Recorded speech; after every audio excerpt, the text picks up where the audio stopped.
criatividade vem nisso também. Como é que a polícia orienta os seus delegados, ou como é que tu enxerga isso na prática, quando uma pessoa mais velha, por exemplo, que é de uma outra cultura, de um outro momento, chega numa ocorrência de violência doméstica, por exemplo, e dizendo para ti, não, eu bati mesmo porque ela me traiu, usando aqueles argumentos que hoje estão superados, né, mas que há um tempo atrás ainda faziam parte do nosso cotidiano masculino de justificativas, né? Como é que a polícia é orientada nesses casos? Eu sei que tu atende muito locais de crime, né? Flagrantes ali, ou locais que acabou de acontecer o crime. Como é que vocês são preparados para lidar com o impacto do momento dos fatos e para, através dessa conversa, no momento ali da situação, conseguir captar o que é um discurso, digamos assim, um discurso já ultrapassado, já velho, do que é prova. Eu te explico com uma maior objetividade. Assim, numa investigação de feminicídio, como separar o que é relevante processualmente falando, quando tu estás no local do fato, do que acabou de acontecer, do que é imaginário popular, do que as pessoas dizem, do que as pessoas acreditam, do que se imagina.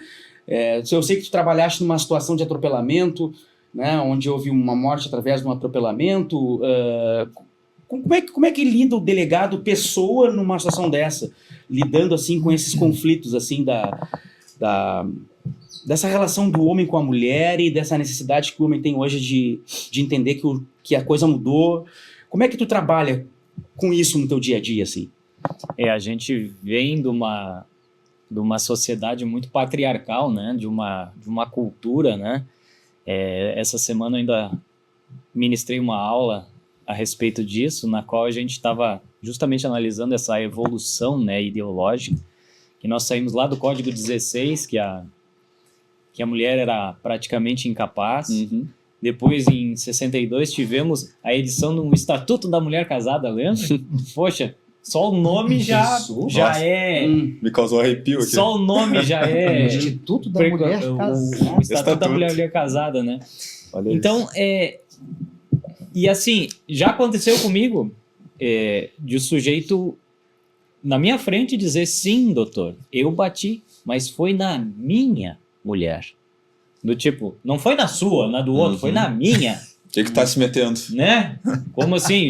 Eu pintei o meu carro de azul, mas foi o meu carro, né? Sim. Olha só, cara. Então, ela é minha. Isso já aconteceu comigo. E não é uma coisa assim rara de a gente perceber, né? Nessa aula que eu dei essa semana sobre isso, inclusive uma aluna me perguntou assim, doutor, e aquela lei que falava sobre a defesa da honra? Eu disse, não existe lei da defesa da honra. Isso foi uma narrativa que foi criada. É uma tese, né? É uma tese que foi criada justamente nessa ideia de que, tipo, poxa, minha honra, né? E assim, também já vi questões de feminicídio, inclusive, no qual a mulher havia traído o marido e ele matou ela, né? Ouvi de mulheres dizendo, bom, mas ela traiu ele, né? Como se aquilo fosse algo, tipo um bônus, né? Bom, de fato, traiu, né? A minha pergunta, doutor, é no seguinte sentido, a gente também tem preconceitos, né? A gente está imerso num cenário machista, a gente sabe como é que é, e como o delegado também é uma pessoa que convive com esse cenário, como ele se relaciona quando lida com uma questão que traz esses velhos preconceitos no momento de que ele está trabalhando. Porque imagina só, se alguém diz matei porque fui traído, o delegado coloca isso como motivo fútil ou considera um homicídio simples? Eu peguei um caso em que houve um delegado que colocou um motivo simples porque na cabeça dele aquilo ali era uma coisa aceitável, porque ele estava abraçando um preconceito como algo normal, né?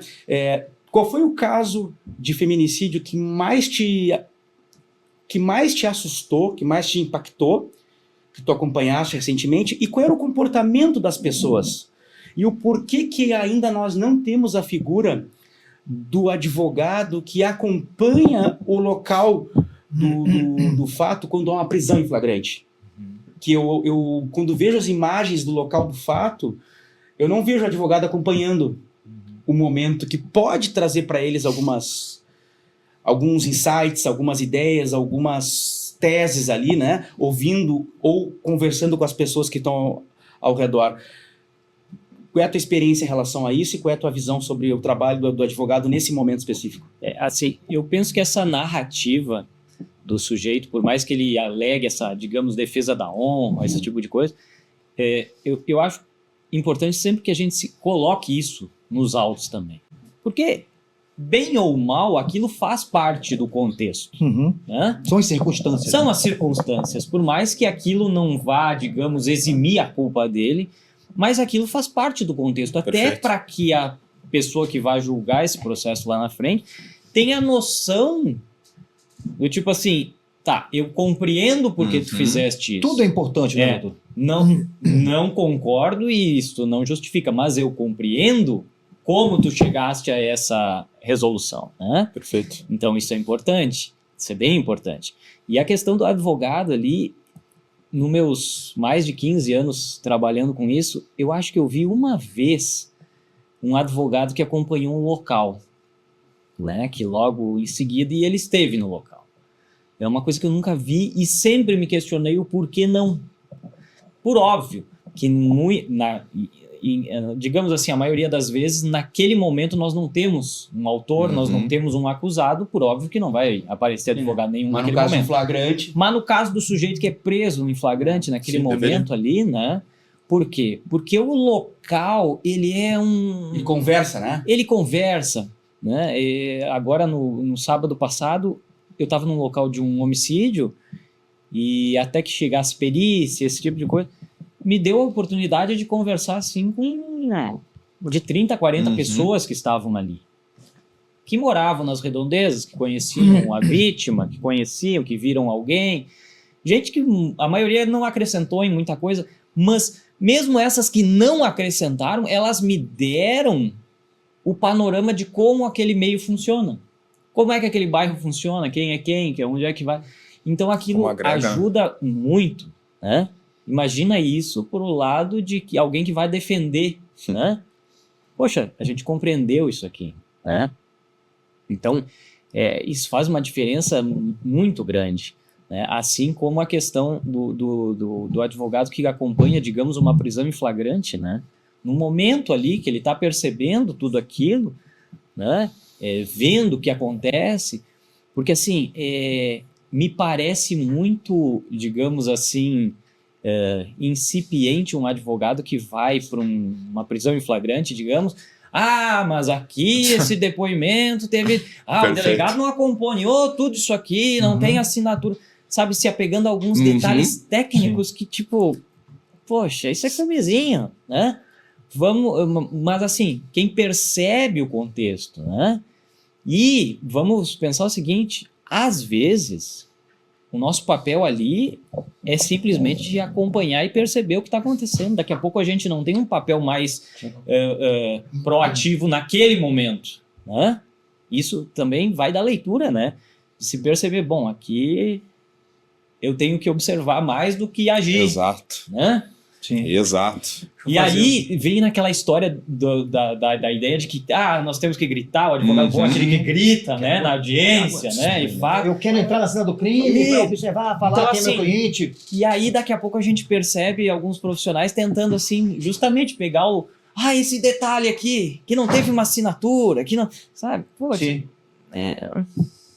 Eu penso que não é por aí. Eu entendo que, por exemplo, na área criminal, o fato do advogado criminalista, nem sempre ele está pronto para acompanhar um flagrante, pronto, que eu digo assim, de prontidão, né? À disposição, mas a pessoa, quando ela ingressa por essa área, ela tem que entender desde da academia, desde a faculdade, que ela vai ter que estar de prontidão 24 horas, de domingo a domingo, como um obstetra que está esperando o bebê nascer. Então, esse é um dos diferenciais.